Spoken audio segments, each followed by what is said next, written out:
પિતા મેઘા ઝાલા, શિક્ષક કૃપા મત્તર, સ્વામીજી નેહા ઓળેગા, બેન નિશિતા ગુજર, દીકરી 1 વિજુ પુછડિયા, દીકરી 2 કૃપા પડિયા, મહાત્મા ગાંધીજી આનંદી હાસલ, દયાનંદ સરસ્વતીજી હેતલ મોઢવાડિયા, પ્લેટો કૃપાલી સોલંકી. તો પ્રસ્તુત છે નાટક શિક્ષા એ જ સમૃદ્ધિ.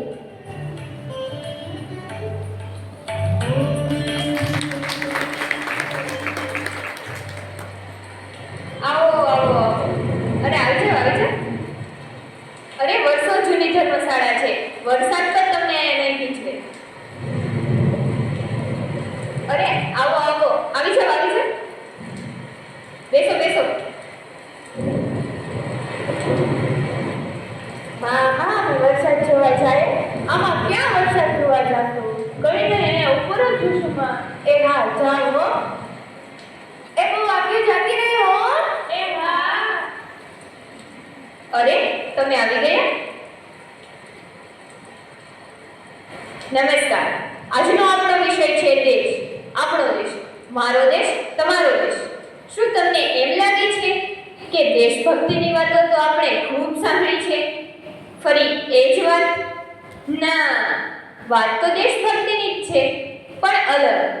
એ ભાઈ, અલગ કઈ રીતે? મને જરા જણાવો. દેશ એટલે દેશ, અને દેશ પ્રત્યે પ્રેમ અને લાગણી નિષ્ઠા એટલે દેશભક્તિ. એમાં અલગ શું હોય? પણ નેતાજી, મને ઘણા પ્રશ્નો છે. શું? આપણા દેશે સદીઓ સુધી દુઃખો અને ગુલામી પછી આઝાદી મેળવી, સાથે મેળવી ગરીબી, અપરાધ, ભૂખમરી, કુપોષણ, રોગ અને કુપ્રથાઓ. શું આઝાદી પછી પણ આપણો દેશ પૂર્ણ ભારત છે? એટલે કે ભારતમાં સુખ, સમૃદ્ધિ, શિક્ષા, પરંપરા, સત્ય, પ્રેમ, નિષ્ઠા, ભેદભાવ વગરની માનવતા છે? હા છે જ તો.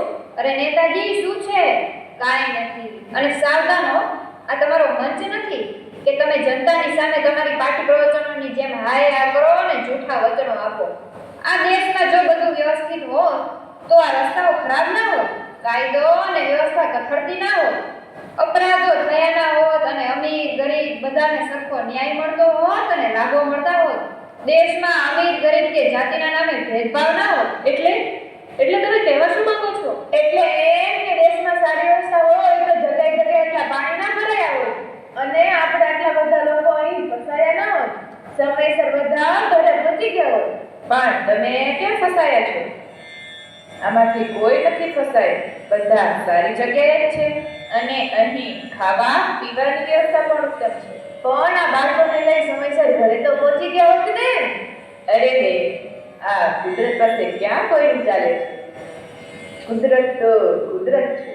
અરે મોટા છોરીઓને ના જ પાડતી હતી કે સ્કૂલ પૂરી થઈ બેસો ઘરે, પણ ના, મારી મોટીએ તો કોલેજ પૂરી કરી અને હવે માસ્ટર કરવું છે, અને નાનકીએ તો સ્કૂલ પૂરી કરી અને ગ્રેજ્યુએશન કરવું છે. પણ બેન, આ બાળકો આગળ ભણે એમાં તમને વાંધો શું છે? શું કરશે આટલું ભણીને? નક્કામાં ખોટા ખર્ચા, આવા જવાના ખર્ચ, ભણવાના ચોપડા, ball pen, project, computer, tablet, mobile. અરે ઘણા સુધી આવી ગયા. હું તો છોરીઓના બાપુજીને કહું છું, સારા મદદિયા ગોતો ને વડાવો સાસરે. દીકરીઓ તો સાસરે કેવી શોભે, કે તો સાસરે જઈને સુખી જ સુખી. આ તમારા ભાઈ છે ને, એ તો સરકારી નોકરી વાળા મુરતિયા ગોતે જ છે. ના, પછી તો આ ભણવાનું શું કામ? આ અમે 4 ચોપડી ભણ્યા, શું અમે સુખી નથી? સાંભળો છો ને તને? હા, તમારી પ્રજા છે જે શિક્ષણને શાળાને બદલે સાસરિયાની વાતો કરે છે. શું આજકાલનું શિક્ષણ બોજ બની ગયું છે? આ શિક્ષક મહોદય સત્ય કહે છે. દેશના નાગરિક, સ્ત્રી હોય કે પુરુષ, એમનું પૂર્ણ શિક્ષણ એમનો મૂળભૂત અધિકાર નથી? શું એટલા માટે દેશના શહીદોએ એમની શહાદત આપી, આઝાદી મેળવી કે દેશ તેનો ત્યાં જ રહે? દેશના લોકોને માનસિક તથા આર્થિક સમૃદ્ધ બનવાનો કોઈ અધિકાર નથી? ઓહો, ક્યાંના ક્યાં વિષયની વાત છે. પણ મને એક વાત નથી સમજાતી. પણ તમે બધા ભેગા થઈને મારી દીકરીને ભણવાની આટલી બધી ચિંતા શું કામ કરો છો? જુઓ બેન, ફક્ત તમારી દીકરી કે દીકરો નહીં, દેશના તમામ દીકરા દીકરીના શિક્ષણ, એની સમૃદ્ધિ તથા તેના મૂળભૂત અધિકારોની વાત ચાલે છે. અરે પણ એનું અત્યારે શું? જો એમ છે ને બેન, કે આપણે આપણા દેશમાં રહી આપણા બાળકો એટલે કે દેશના તમામ નાગરિકોનો વિચાર ન કરીએ, એ વિષયક પગલાં ન લઈએ તો આપણો દેશ પહેલાની જેમ સમૃદ્ધ કેવી રીતે બને? એ તો હવે કળિયુગ છે ને હવે તમારો રામ અવતાર લે ને તો જ દેશ સુધરે ને આગળ આવે. દેશના રાવણો મરે ને આપણે શાંતિથી જીવાય. એ તો દીકરીના મા બાપ બને ને એને જ ખબર પડે. રામ અદ્ભુત શબ્દ છે. રામ રાજ્ય. જો આપણી શિક્ષા પદ્ધતિ ગુરુકુળ પ્રમાણેની હોય, યજ્ઞ અને વૈદિક ગણિત પદ્ધતિઓ શાળામાં સામેલ હોય, તો આપણા દેશના લોકો વિદેશીઓ કરતાં પણ વધુ શિક્ષિત હોય અને વૈજ્ઞાનિક દ્રષ્ટિકોણથી પણ આપણે ઘણા આગળ હોય. સ્વામીજી, તમે કોણ છો? પ્લીઝ તમારો પરિચય આપો. તમારા વિચારો ઉત્તમ છે.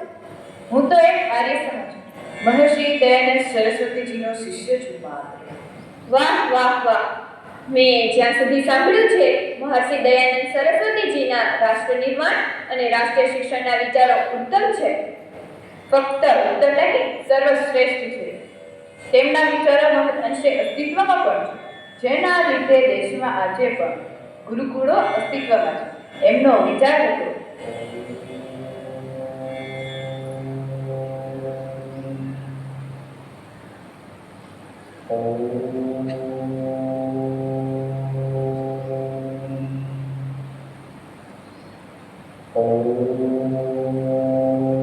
ગુણીજનો અને ભક્તજનો, દેશના લોકો અંધવિશ્વાસથી દૂર રહે અને વૈદિક જીવનશૈલી અપનાવે. માતા પિતા રાજ્યના તમામ લોકોને શિક્ષિત કરવા પ્રેરવા, જેથી સમાજનું કલ્યાણ થાય.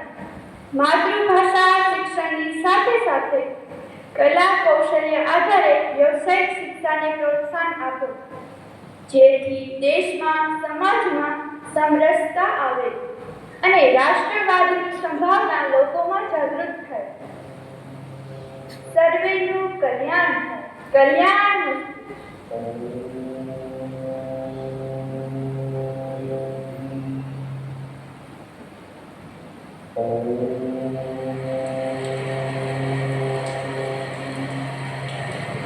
હા, જો દેશમાં આવું થાય તો રામ રાજ્ય આવી જાય હો. એ હેમા, રેખા, આ બે જણી ઉભે ઉભે વરસાદ જુએ છે, ભરાતી નથી. એ હાલો હવે. રામરાજ તો મહાત્મા ગાંધીજીનું પણ સ્વપ્ન હતું. એ ખરેખર જો દેશમાં ચરિતાર્થ થાય તો દેશનું પ્રજાતંત્ર ખરેખર વિશ્વમાં પ્રથમ ક્રમાંકે ગણાય. મહાત્મા ગાંધી કહેતા,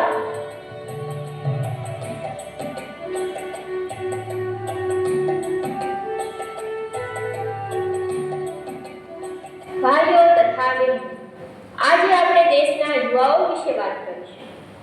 દેશમાં યુવાઓનો સર્વાંગી વિકાસ જરૂરી છે. શિક્ષણનો ઉદ્દેશ્ય જ્ઞાન આપવાનું માત્ર નહીં, પરંતુ શ્રેષ્ઠ વ્યક્તિત્વનું નિર્માણ થવું જોઈએ. યુવા શારીરિક, આધ્યાત્મિક અને માનસિક રૂપે પરિપક્વ બને અને સાથે ચરિત્રવાન અને સભ્ય નાગરિકનું નિર્માણ થાય. સારા નૈતિક મૂલ્યોની સાથે ચારિત્રવાન બને અને સભ્ય નાગરિકનું નિર્માણ થાય. શિક્ષણમાં ભારતીય સંસ્કૃતિ અને આધુનિક જીવન મૂલ્યોનો સમન્વય હોવો જોઈએ, જેથી વિદ્યાર્થીઓ ભવિષ્યના પડકારોનો સામનો કરી શકે. ત્યારે તો દેશમાં રામ રાજ્ય સ્થપાશે.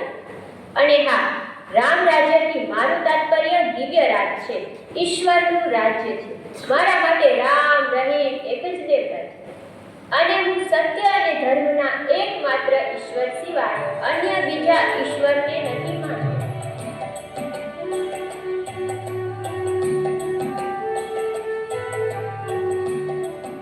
ગાંધીજીના વિચારો તો સદા ઉત્તમ હતા, પરંતુ મારા વિચારે જ્યાં સુધી રાષ્ટ્રમાં સત્તા પડતો ના આવે ત્યાં સુધી દેશની શિક્ષા વ્યવસ્થા નહીં સુધરે. એટલે તમારું કહેવું શું છે? નેતાજી, તમારે તમારી પાર્ટીના એવા ઉમેદવારોને સત્તા સોંપવી પડશે જેઓ ઉચ્ચ દાર્શનિક અને વીર વિચારો ધરાવતા હોય. ગ્રીક એથેન્સના પ્લેટોનું કહેવું છે,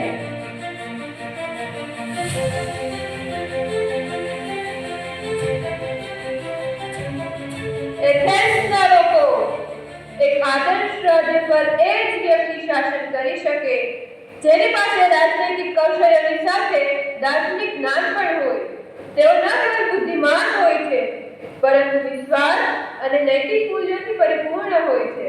તેઓ સત્ય સ્વરૂપનું જ્ઞાન પ્રાપ્ત કરાવી શકે કારણ તેઓ તાર્કિક ચિંતન પર આધાર રાખે છે. એક રાજ્યનું નેતૃત્વ સૌથી યોગ્ય અને જ્ઞાની વ્યક્તિએ કરવું જોઈએ, નહીં કે વંશીય શક્તિના આધાર પર. આપણો ઉદ્દેશ્ય એવા રાજ્યની સ્થાપના કરવાનો છે જ્યાં ન્યાય, વિવેક અને જ્ઞાનનું શાસન હોય.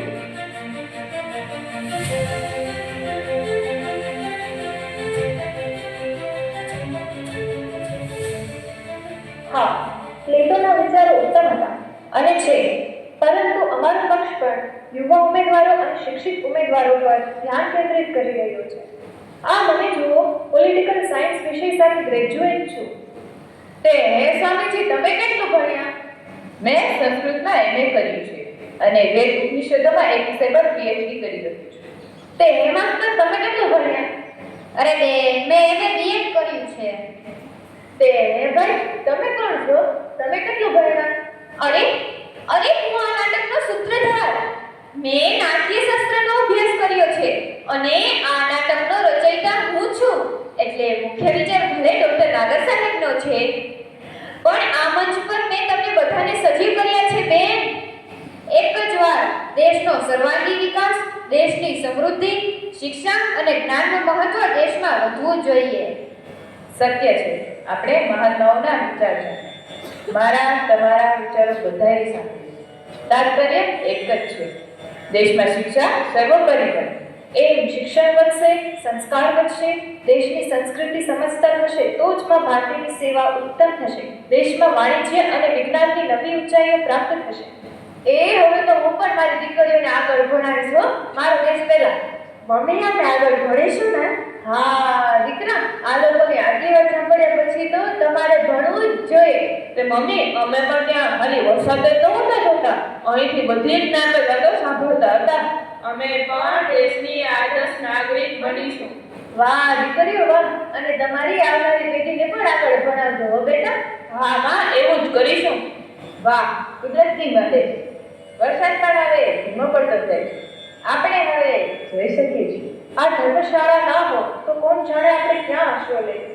શિક્ષિત વ્યક્તિના મનમાં જ ધર્મશાળા બનાવવાનો વિચાર આવ્યો હશે. વરસાદ સાફ રહી ગયો. ચાલો ચાલો. અરે સાંભળો તો ખરા. અરે ક્યાં જાઓ છો તમે બધા? અરે મારા પાત્ર છો, ઊભા તો રહો. અરે તમે બધા શાની રાહ જુઓ છો? આવો, તમારી પેઢીને શિક્ષિત કરો. આવતી પેઢીને ભણાવો. મજબૂત રાષ્ટ્રના નિર્માણમાં તમારું યોગદાન આપો. તમને જરૂરથી આજનો અમારો નાટ્ય પ્રયોગ પસંદ આવ્યો હશે. અમારો નાટ્ય પ્રયોગ અહીં પૂર્ણ થાય છે. જય હિન્દ, જય ભારત.